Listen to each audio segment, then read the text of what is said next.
తెనాలికి చెందిన సాహితీమూర్తి రావినూతల శ్రీరామమూర్తి 75వ జయంతిని ఘనంగా నిర్వహించారు. ఇదే వేదికగా పలువురు పేద కళాకారులకు ఆర్థిక సహాయం అందించారు.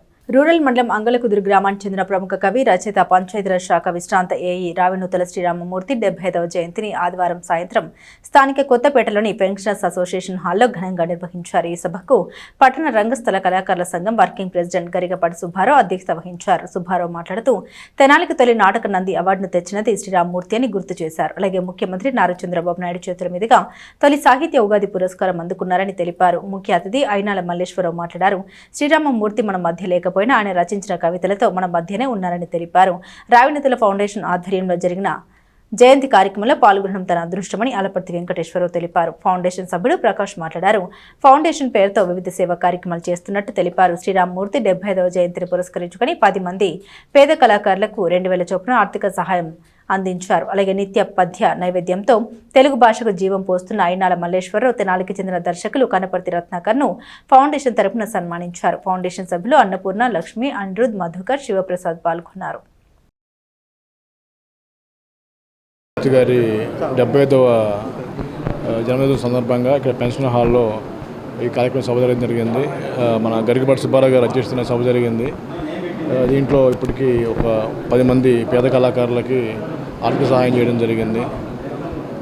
ఇట్లా మా నాన్నగారి పేరు మీద ఇలాంటి సేవలు మరెన్నో చేయాలని అనుకుంటున్నాను. అందులో yoga day, world music day, at the same time father's day. So మా నాన్నగారికి ఈ ఫాదర్స్ డే రోజున ఘన నివాళి ఇచ్చే విధంగా ప్రయత్నించాలనుకుంటున్నాను. సో ఈ ప్రకారం మా సిస్టర్ కూడా రావాల్సి ఉంది. యోగా డే ప్రోగ్రాం వల్ల తను రాలేకపోయింది.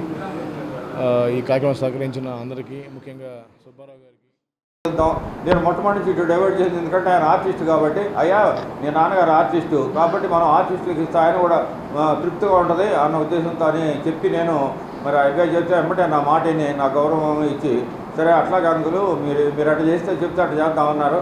అప్పటి నుంచి నేను మరి 3 సంవత్సరాల నుంచి కూడా నడుపుకుంటూ వస్తున్నాను. అంటే అందరికి ఒకేసారి ఇవ్వలేము కాబట్టి దయచేసి వేరే ఏదైనా అనుకోకుండా వాళ్ళకి ఇచ్చారు నాకు ఇట్లేదు అని చెప్పి వచ్చినాయి మొట్టమొదటిసారి. అప్పటి నుంచే నేను ఎంతవరకు అంటే లిమిటెడ్గానే అంతవరకు ఎవరికైతే ఇస్తున్నాం అందుకే పిలుస్తున్నాం. ఎక్కువ మంది అందరూ వస్తే ఆమెకి ఇచ్చారు నాకు ఎందుకు ఎవరు అట్లా పాటలు పెట్టుకున్న వాళ్ళు ఉన్నారు. మొట్టమొదటిసారి 20 మందికి 2000 రూపాయలు ఖరీదు చేసే బియ్యం, నిత్యావసర సరుకులు మొత్తం కూడా మన కళాభవనంలో, అసోసియేషన్ కళాభవనంలో ఇచ్చాం.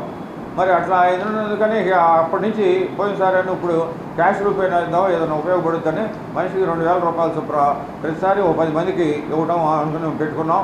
అట్లా ఎవరైనా ఇవ్వలేకపోతే తర్వాత మళ్ళీ నెక్స్ట్ ఏదన్నా మళ్ళీ ఇవ్వడానికి అవకాశం